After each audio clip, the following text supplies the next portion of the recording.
Hi there, this is Chef Bill at the Culinary Institute of America here in Hyde Park, New York. Now, seafood may not be the first thing that pops into your mind when you think about New York State products. With our freshwater lakes and rivers, with Long Island Sound and its bay and the Atlantic Ocean beyond, there is no end to the seafood that's available to us right here in New York. I've got some porgy, this is saltwater fish. I've got freshwater brook trout, the state fish of New York. I've got bluefish and true cod, which is a great treat. Shad, an anadromous fish, which means it lives its life in salt water, but when it's ready to spawn, it moves into freshwater. And it's taken at that point for its roe. This is the eggs.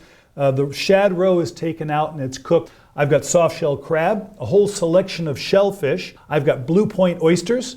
All of these shellfish are filter feeders. They sort of take the water in, take what they need, and pass the water out. I've got flatfish. I've got fluke right here. This is a shad. When I look at a fish like this, there's a couple of things that I pay attention to. Take a look at the fins. They shouldn't be dried out and broken. They should be moist and complete. Take a look at the flesh and give it a press. It should be firm and it shouldn't hold an indentation. All of the scales should be firmly attached. It shouldn't smell bad. It should smell of the ocean or of the river.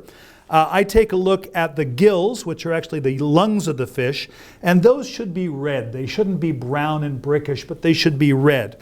Take a look at the eye. The eye should be nice and clear because when it starts to get old, the eye will cloud over. When you look at the fish in its entirety, if it is a fresh fish, it will look a little bit surprised to be laying on your cutting board. Like, what am I doing here?